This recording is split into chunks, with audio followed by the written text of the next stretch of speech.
Hello friends, எல்லாருக்கும் வணக்கம். பார்த்தீங்கன்னா காலையிலேயே காலேஜ்லேருந்து எல்லாம் வந்திருக்காங்க. எங்கள் வீட்டுக்கு தோட்டக்கலை கல்லூரியிலேருந்து வந்திருக்காங்களாம். நீங்கள் எந்த காலேஜ்க்கா? நாங்கள் ஹார்டிகல்ச்சர் காலேஜ் திருச்சியிலேருந்து வந்திருக்கோம்.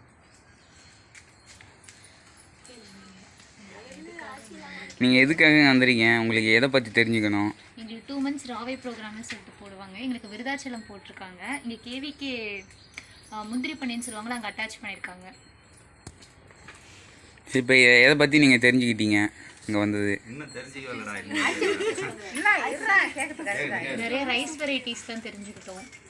பாரம்பரிய நெல் வகைகள் பற்றி தெரிஞ்சுக்கிட்டோம். 53 வகையான மரங்களை பற்றி சொன்னாங்க. இதில் வந்து சாணி இருக்குது, 10 கிலோ இருக்கலாம். இது முதல் பேர் இருக்குது வந்து ஜீவாமிர்தம். இதுக்கு வந்து 10 கிலோவும் இருக்கலாம், கூடையும் போகலாம், குறையும் போகலாம், கம்மியாகவும் இருக்கலாம். இதுதான் இதோடைய வேல்யூ. இதுதான் நான் பண்ணுறேன். பஞ்சகாவியெல்லாம் ஒரு 4-10 வருஷம் முன்னாடி பண்ணேன். ஸ்டார்டிங்கில் பண்ணேன். அதோட இதே நல்லா சௌகரியமாக இருக்குங்கிறதுனால இது 10 கிலோ சாணி. இது 10 லிட்டர் கோமியம். இது 10 லிட்டர் கோமியம். கோமியம் வந்து அந்த பாரோடு சேமித்து வச்சுருக்கோம். ஓகேவா? 1 கிலோ வெல்லம். நம்மள்ட்ட இருக்கிற நாட்டு சர்க்கரையே, நாட்டு சர்க்கரை எதாக இருந்தாலும் வெல்லம். அதுக்கு பதிலாக பப்பாளி பழம் போட்டுக்கலாம், பனம்பழம் போட்டுக்கலாம், வாழைப்பழம் போட்டுக்கலாம். அது தேவையான இனிப்பு தேவை. கோமியம் வாடை என்ன வாசனை இருக்குதுங்களா? இது வந்து இதுக்கு மொத்தம் 5 பொருள் தான். ஒரு கைப்பிடி மண், உரம் போடாத எங்கே இருக்கும் ஒரு மண், விஷம் இல்லாத மண். அதே மாதிரி ஒரு மண். இப்போ இதில் 3 பொருள் போட்டாச்சா? இப்போ உளுந்து வச்சுருக்கோம். இருவிதை தாவரத்தில் சோயாபீன்ஸு, மணிலான்னு சொல்லலாம், வேர்கடல்னு சொல்லலாம். இதை 2 தவிர மீதி எதை வேணாலும் போடலாம். இருவிதை தாவரம் தெரியுமா? அதில் மணிலாவும் சோயாபீன்ஸ் மட்டும் பயன்படுத்தக்கூடாது. அதை வந்து மிஷினில் எஸ்குலரில் அரைக்கக்கூடாது, இந்த ஃப்ளவர் மில்லில் அரைக்கக்கூடாது. கையால் குடஞ்சி போடலாம். இல்லைன்னா ஏந்திரன்னு, ஈரோடு பக்கம்லாம் ஏந்திரன்னு ஒரு இது இருக்குது, அதால் அரைச்சி இது மொத்தம் ஒரு கைப்பிடி மண். இப்போ இது 3 போட்டிருக்கோம். இப்போ உளுந்து அரைச்சி போடலனாலும் தப்பு இல்லை. எங்களுக்கு ஒரு கைப்பிடி மண்ணை போட்டு தண்ணி, இது 200 லிட்டர் பாரில் இது ரெடி பண்ணுறோம். இதில் வந்து இப்போ வெறும் சாணி மட்டும்தான் கரைச்சி வச்சுருக்கோம். இப்போ இதுக்காக தான் உங்களுக்கு அதை நீங்கள் பஞ்சகாயை ரெடி பண்ணுவாங்க. நீங்கள் பஞ்சகாயில் சாணியை வந்து கையில் பிடிச்சி அதில் வந்து நெய்யை தடவி வச்சுட்டு மறுநாள் தான் சேமிக்க முடியாது. அதனால தான் அதெல்லாம் தேவையில்லை. அது என்ன பலன் தருதோ அதே பலன் இது தரும். கோமியம் விடுதில்லாமா? அப்போ வந்து மூஞ்ச டெய்லி கழுவுனா நீங்கள் சாவர வரைக்கும் அந்த முகத்தோடைய அழுகு குறையாது. நம்ம போட்டு முகத்தை வீணாக்குறீங்க இல்லையா? உங்களுக்கு பிடிச்சா சொல்கிறேன். ஏன்னா அதை தவிர இந்த முகப்பொருள்லாம் இல்லாமல் ஆகிடும். மாடு கோமியம் விடுதுன்னா அதுக்கு தான் பெரிய இப்போ ஒரு பெருமாள் கோயிலெலாம் பார்த்தீங்கன்னா ஃபஸ்ட்டு எடுத்த உடனே மாடை வச்சு தான் கோயிலே திறப்பாங்க. தெரியுமா? என்னத்துக்காக திறக்கிறாங்க? மகாலட்சுமியே அங்கே தான் இருக்குது. அதனால் அதான் மாடு பிரின்ஸ் போஸ்டிங் காமிச்சு தான் கதவு திறப்பாங்க. நம்ம மாட்டிலையும் எடுத்துக்கோம். இங்கே நம்மள்ட்ட பண்ணையும் இருக்குது. ஒரு இங்கே நம்ம விருதாலத்தில் ஜேம்ஸ் ஜுவல்லரின்னு சொல்லி ஒருத்தர் பெரிய பண்ணை வச்சுருக்காங்க. அவங்கள்ட்ட எடுத்துக்கோம். மாடு ட்ரைனிங்லாம் அந்த இடத்துல வச்சுருந்தேன். அதில் வந்து இப்போ 3 மாடு வித்தாச்சு. வீட்டில் கொஞ்சம் அடிபட்டாங்கிறதுனால. அதனால் இந்த காங்கேயம் மட்டும்தான் இருக்குது. நான் கோமியம் குடும்பம்னாலும் விருதாலத்தில் ஜேம்ஸ் ஜுவல்லரியில் பெரிய யாகநாத் கோயில் நகை கடை இருக்கு இல்லையா? அவங்கள்ட்ட ஒரு பெரிய மாட்டு பண்ணை இருக்குது. அவங்க போய் வந்துடுவாங்க. அவங்க நம்மளுக்காக முழு சப்போர்ட்டாக செய்து தருவாங்க. அவங்க இயற்கைக்காக எல்லா இதுவும் ஒத்துழைப்பாங்க. இது வந்து வைக்காதுன்னு சொல்கிறாங்க இல்லையா? Water apple. இது கருங்காலி. இந்த மரம் இது 1 வருஷத்து மரம். அந்த கருங்காலி இந்த கருங்காலி. இது வந்து வசம்பு.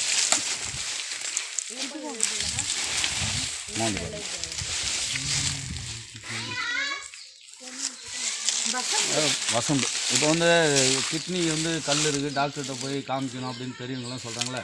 இந்த தழையை தொடர்ந்து 4 நாளைக்கு சாப்பிட்டா கிட்னியில் உள்ள கல் வெளியே வந்து கட்டி போட்டால் குட்டி போடுன்னு சொல்லுவாங்க. இது வந்து உண்மையான பேர்.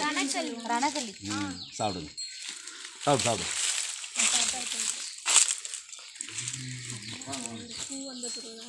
போடுற இடத்துல கிடையாது. இப்போ இந்த மரம் போடலாம், சாப்பிடலாம். இந்த மரத்துக்கு மரம் இப்போ மிளகு ரெடி பண்ணிட்டு இருக்குமா, மிளகும் திப்பிலியும் வச்சு உண்டாக்குறதுக்கா. இது வந்து மிளகு செடி வந்து பாருங்க. செருப்பு கைட்டிங்கன்னா இருக்குங்காண்டா சேர் இருக்கும்.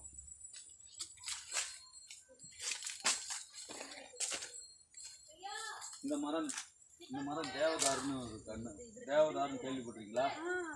இதுதான் இது வந்து கயா. இந்த மரம் மகாகனின்னு ஒன்று சொல்கிறாங்க. அதே மாதிரி இது கயா. அதோட இது ஒஸ்தியான மரம். சூப்பர், நல்ல வேல்யூவான சிப்பர். பன்னீர் செடி.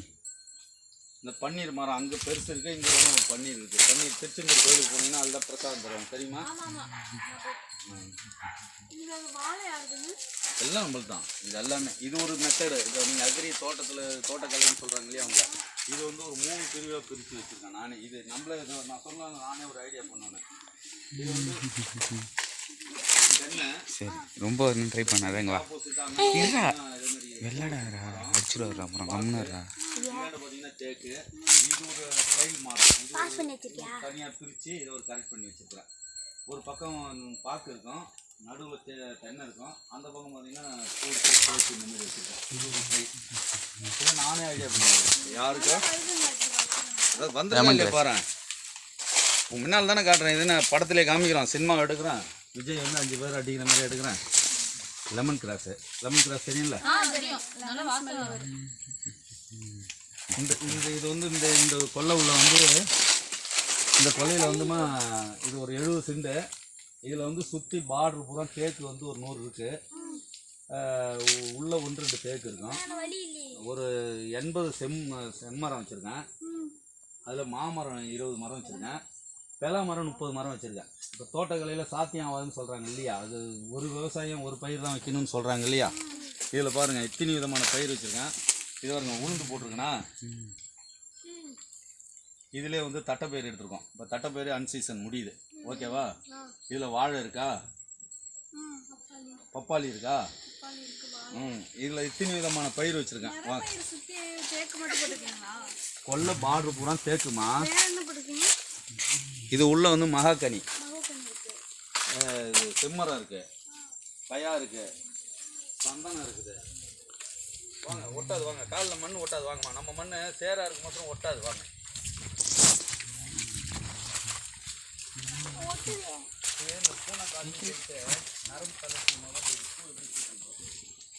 இதே இருக்குப்பா, கிட்டே இருக்குது.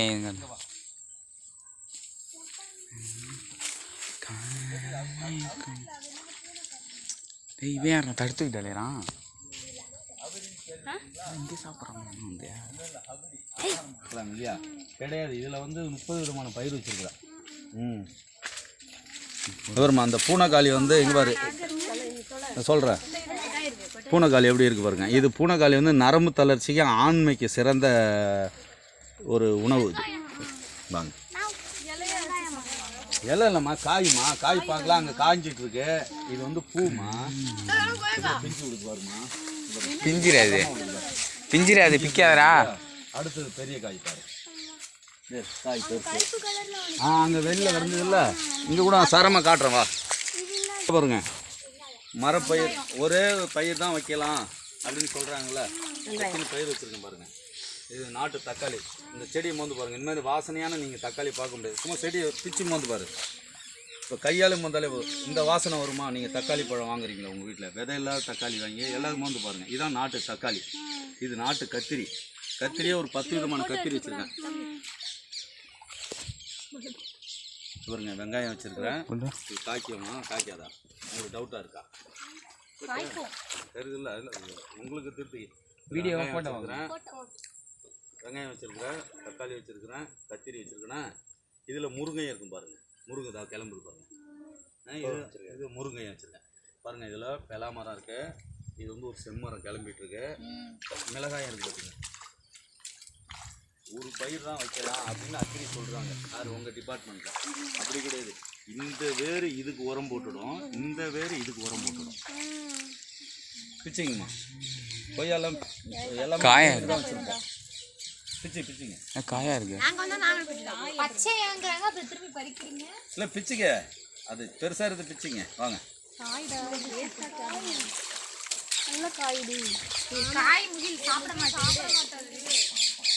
இதான் ஒரு பிச்சிட்டா போய் விடுமா, விருப்பம் உள்ளவங்கள்ட்ட விட்டு. இப்போ முந்திரி இருக்குது, அது கிட்ட போயிருக்கோம். எங்கடா? ஆமாம் ஆமாம், கிளம்பு. வேணாம் வேணாம், காய் இது இருக்கணும்ல, மரங்கிறது எத்தனை விதமானது இருக்கணும்ல. மாப்பிள்ளை வெங்காயத்தை மாதிரி கதை.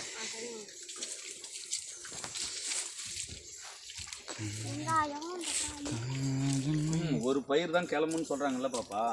எத்தனை விதமான பயிர் வச்சிருக்கேன். மிளகா காய்ச்சிருக்கா இல்லையா? மிளகா காய்ச்சிருக்குல்ல. அடுத்த மாதம் வெங்காயம் பிடிக்கலாம். வெங்காயம் பிடி ஜோராக வருது பாருங்க. இதே செம்மா இருக்குன்னு.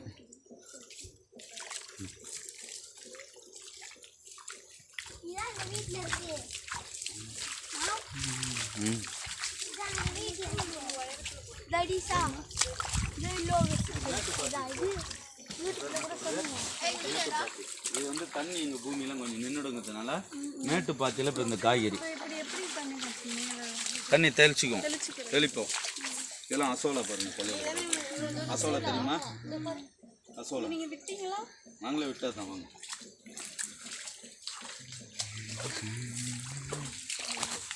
இது எல்லாமே மிளகு. இப்போ இன்னும் கொஞ்சம் நாளையில் மிளகு கீழே திப்பிலி வச்சுருவோம்மா. திப்பிலி தெரியுமா? இதே இருந்து போயிருப்போம் இதே இதில் மிளகு நிறையா வச்சுருந்தேன். கொஞ்சம் அங்கேயும் டூர் போயிடுறேன்னா காஞ்சி போச்சு. திப்பிலி அங்கே இருக்கு, காட்டுறேன் பாருங்க. மிளகு மரத்துக்கு மரம் ஏறுது பார்த்தீங்களா? இப்போ இது எல்லாமே மிளகு கன்று. இது ஊட்டிக்கு போகும்போது வாங்கிட்டு வந்தேன். இது வந்து இந்த மிளகு பேர் கரிமண்டலம். இது கரிமுண்டா. இந்த இதில் ஒரு 20 மிளகு இருக்கும். இதில் 100 மிளகு வாங்கிட்டு வந்து வச்சேன். போட்டேன்ல, அது இதாகி போச்சு, காஞ்சி போச்சு. இப்போ வந்து ஒரு 20 இருக்கும் பாருங்க. இங்கே இருக்கா? இங்கே இருக்குங்களா? இதுமாதிரி ஒரு 20 செடி தான் இருக்கு. அது ஸ்வீட் என்ன ஒருத்தவங்க நம்ம அப்பாவிலேருந்து இப்படி ஆரம்பிச்சு அடுப்போம். இந்த நெல்லும் கொஞ்சம் இது இல்லாமல் 47 விதமான நெல் இருக்கு. இதெல்லாம் கொஞ்சம் ஃபெயிலர் ஆகிடுச்சு. கொஞ்சம் இருக்கும். இது வந்து களை ஏறி போச்சு. நான் வந்து அப்போ ஒரு டூருக்கு போயிட்டேன். இது வரைக்கும் இந்த ஓரம் இருக்குதுமா, காட்டியானம். இந்த நெல்லை எடுத்து பாருங்க. தண்ணி கடா அறக்க போற நெல் காட்டியானம்.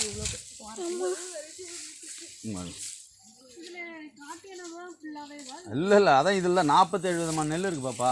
வெயில் அடிக்கணும் பாப்பா, வெயில் அடிக்கலன்னா உனக்கு வந்து சரியான இது இல்லைன்னு அர்த்தம். இந்த வெயில் உரைக்கிறது எதுக்கு தெரியுமா? அந்த அளவுக்கு ஒரு உணர்வுபூர்வமானது அது. மத்தியான வெயில் வந்து உடம்பு சுடும். இந்த வெயில் வந்து உடம்புக்கு நல்ல வெயில். இது எவருமா? இது வந்து மணிச்சம்பா.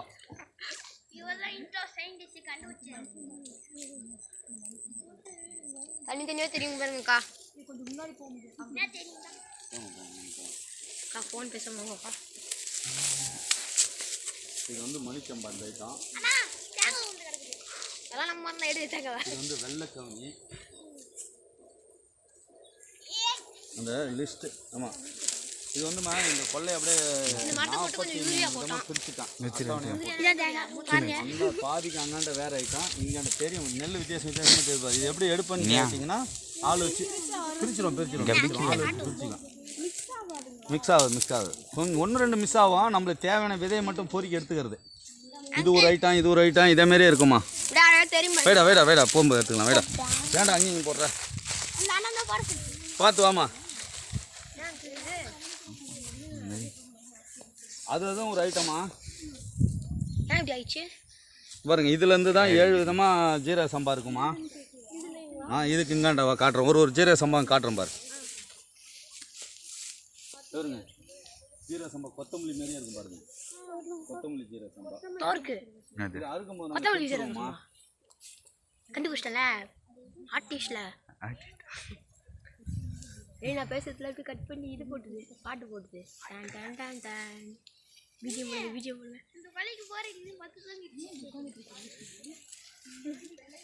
அது பிஞ்செல்லாம் ஏன் உருவுற? முத்தலாக உருவணும். இது தேங்காய் பூ சம்பா. தேங்காய் மிளகு. கீழே விட்டு. இது வாசனை ஜீரக சம்பா. ஆமாம் ஆமாம் ஆமாம், அப்படி தான் இருக்கும். வித்தியாசம் தெரியும். வாங்க இங்கே வாங்க. இதுண்ணா சரிப்பா, இது அந்த ரத்தசாலி இங்கே வந்துச்சு. இது ஒரு ஐட்டம் ஜீரக சம்பாமா.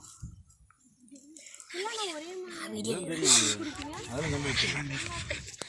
இதுலேருந்து இது ஒரு பாத்தி. ஜீரக சம்பா. இது இங்கே வாங்க. இது ஒரு ஜீரக சம்பா.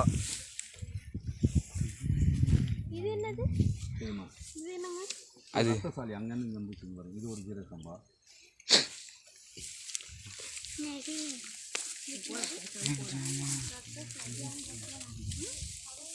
ரத்தசாலிமா.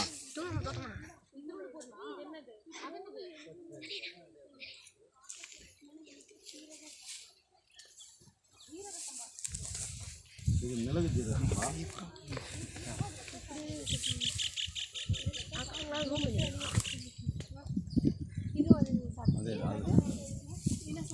மிளகு மிளகு மிளகு. இந்த ஓரம் இது வாசனை ஜீரக சம்பா. இப்படி பாமா இல்லை இப்படியே போக முடியாது. இது வாசனை ஜீரக சம்பா.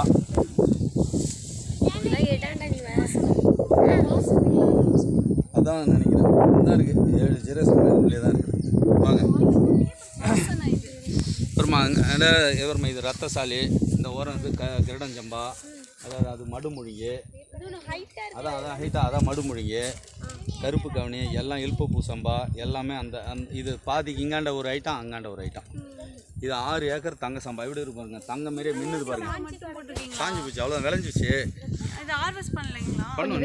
இனிமேதான் பண்ணுவோம். கொள்ளையெல்லாம் எவ்வளோ அசோலாக இருக்குது பாருங்க. கொல்லை பூரா தெரியுதா? போட்டதா தானே வரும், எல்லாம் தானாக வரும். அது ஒரு நல்ல பாசமாக இருக்குல்ல. அசோலா எப்படி இருக்கு? அசோலா ஒரு வாட்டி போட்டால் அது தானாக அதே உற்பத்தி பண்ணிக்கும். இதுதான் தங்க சம்பா 6 ஏக்கர். இதான் கலைஞர் சாப்பிட்டாரு. சாப்பிட்டீங்கன்னா தோல் சுருக்கமே வராதுமா. சாப்பிட்ற மாதிரி இருக்கும். இந்த அரிசி தாங்க கலைஞர் சாப்பிட்டாரு. முத்தல முத்தல தெரியுற மாதிரி எடுத்து கீழே உள்ள இறங்கி அந்த இது எடுத்துக்கிறாங்க. அதை எடுத்து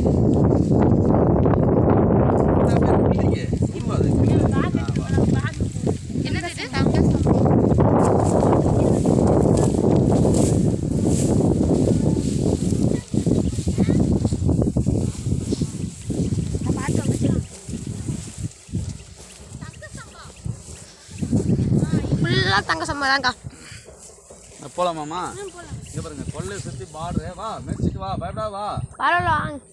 ஒன்னாவதுக்கா இது ஹைப்ரிட்டுமா. இதுதான் அடுத்த நெல். இந்த நெல்லுடைய தழைக்கு இந்த நெல்லுடைய தழை புரியுதா இல்லையா உனக்கு? கண்ணு புரியுதா? இது வந்து உரம் போட்டது. இது உரம் போடாது. பாருங்க, இருந்தாலும் நம்மளது ஒன்றும் பண்ணாது.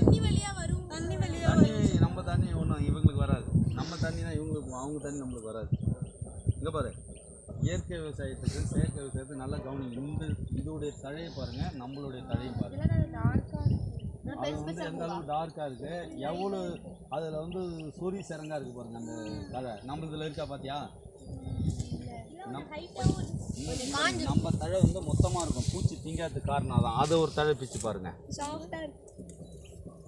நம்மளுக்கு ஸ்ட்ராங்காக இருக்கும். அப்புறம் அது அந்த தழை பாருமா, அது பச்சை எப்படி இருக்குது, நம்ம பச்சை எப்படி இருக்குது. இதுதான் உண்மையான பச்சை. இதே இன்னும் பச்சையில் பார்த்தீங்கன்னா இன்னும் உங்களுக்கு நல்லா தெளிவு கிடைக்கும். நம்ம பூமியில் ஆடி வச்சிங்கன்னா முயல் வயிற்றில் வைக்கிற மாரி இருக்கும். இந்த இடத்த தொட்டால் இப்படி இருக்கும், இங்கே தொட்டால் இப்படி இருக்கும். அதேமாரி என் கொள்ளை இப்படி இருக்கும், வயிறு மாரி. அந்த கொள்ளை வந்து இதுமாரி கொள்ளையை சுற்றி வந்து குழவி வர்றதுக்காக இதெல்லாம் வந்து செனப்பை. தெரியுமா செனப்பைனா? தெரியாதா?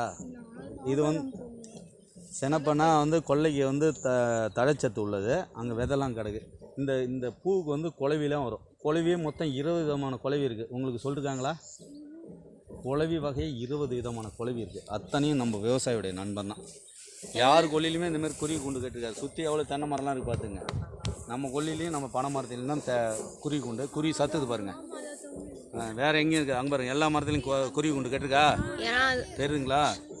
அவர் அங்கே பனை மரத்தில் நிறைய கட்டுப்பாரு. அங்கே ஒரு பனை மரம், அது வரைக்கும் நம்ம நெல் தனி வித்தியாசமாக தெரியும். அது புரிஞ்சாதான் உங்களுக்கு புரியும். இது கரும்பு 8 அடி கான் போட்டிருக்கேன். அதில் வந்து மரம்லாம் வச்சுருக்கேன். போயிட்டு மறைஞ்சிக்குதுன்னு பாக்கெல்லாம் போட்டிருக்கேன். மஞ்சள்லாம் வச்சுருக்கேன். அந்த ஈச்ச மரம் வரைக்கும் நம்மளது இப்படி போயிடும். அதோட இப்படி போயிட்டு தெரியுதுங்களா? தீப்பெட்டின்னு சொன்னேன். ஹைப்ரிட் தீப்பெட்டின்னு சொன்னேன். வேஸ்ட்டுக்கா நம்ம சாப்பிட்றதுலாம் நல்லா கவனிச்சிங்க. இதை இந்த பிள்ளைங்க ஆடையெல்லாம் தப்பாக போடுறீங்கள, இந்தமாரி அரிசி சாப்பிட்றதுனால தான். நம்ம அரிசி சாப்பிட்டிங்கன்னா பூச்ச நாச்சம் இருக்கும். இந்தமாரி அரிசி சாப்பிட்டிங்கன்னா உங்களுக்கு சொரணையே இருக்காது யாருக்குமே. அதனால தான் ஆடைகளே ஒழுங்காக கட்ட மாட்டேங்கிறீங்க பொம்பளை பிள்ளைங்க. டைட் ஃபேண்ட்டு போடுறது, அரைகுறையான சட்டை போடுறது, இந்தமாரி அரிசி சாப்பிட்றதுனால தான். நம்ம என்ன சாப்பிட்றோமோ அதான் நம்மளுக்கு உணர்வு ரத்தத்தில் உரைக்கும். ரத்தம் ஊறுது. நான் சொல்ல உங்களுக்கு புரியுது? அதை பாப்பா தப்பாக சொல்கிறேன்னா, அந்த உணவுகளை தப்பாக சாப்பிட்றதுனால தான் அந்த ரத்த ஜீன் வர்றதுனால தான் இந்தமாரி இது மரபணு மாற்றுறது, யூரியா போடுறது. யூரியாங்கிறது ஒரு பெட்ரோல் கெமிக்கல் லாஸ்ட்டு பொருள். அந்த யூரியாங்கிறது ஒரு விவசாயத்தில் 50 கிலோ யூரியா அந்த கொல்லைக்கு போட்டாங்கன்னா 5 கிலோ யூரியா அந்த கொல்லை இழுத்துக்காது. 10 நிமிஷத்தில் ஆவியாக போயிடும். அது எந்த விவசாயம் புரிஞ்சிக்க மாட்டேங்கிறாங்க. பனம்பழம் கரைசல்லாம் வச்சுருக்கேன் வந்து பாரு. நான் ஒரு பனம்பழம் போதும் 1 ஏக்கருக்கு. ஒரு பனம்பழம் அந்த யூரியா சத்து ஆண்டவனே இயற்கையாக கொடுத்துருக்கான். எந்த கவர்மெண்ட்டும் நம்மளுக்கு ஃப்ரீயாக கொடுக்க வேண்டிய அவசியமும் கிடையாது. கவர்மெண்ட்டே நம்மளை நம்பி தான் கவர்மெண்ட் இருக்கணும். அதுக்கு தான் வரப்பு உயர, தண்ணி உயர, கோல் உயர, ராஜா உயரன்னு இருக்கும். இன்றைக்கி வந்து அரசாங்கத்திட்ட போய் எல்லா விவசாயியும் பிச்சை எடுக்க விட்டான். யாருமே ஃப்ரீயாக தர வேண்டிய அவசியம் இல்லை. நம்மளுக்கு இருக்கு ஆண்டவனும் கொடுக்குறான். இந்த காற்று அடிக்கிறதியா, இந்த வெயில் அடிக்கிறதியா, இதுதான் இயற்கை. இதிலே எல்லாம் லட்சக்கணக்கான யூரியா சத்து இருக்குது, பொட்டாஷ் சத்து இருக்குது, எல்லாமே இதிலே இருக்குது. இந்த நெல் சாப்பிட்றதுனால, இந்த அரிசி சாப்பிட்றதுனால இந்தமாரி இது மட்டும் இல்லை, இது ஒரு சாம்பிள். நெல் பருப்பு எப்படி இருக்குது, எண்ணெய் எப்படி இருக்குது, இத்தனையும் நம்ம சாப்பிட்றதுனால தான் மனிதனுக்கு வந்து சொர்ணம் இல்லாத போயிடுச்சு, உணர்வு இல்லாத போயிடுச்சு. நான் சொல்கிறது நல்ல வார்த்தையாக சொல்கிறது தடிப்பாக தெரியும். இது இயற்கையாக சொன்னால் அந்தமாரி மரபணு மாற்றத்தோடைய பொருள் எதை சாப்பிட்டாலுமே கூச்ச நாச்சமே இருக்காது யாருக்கும். வாங்க.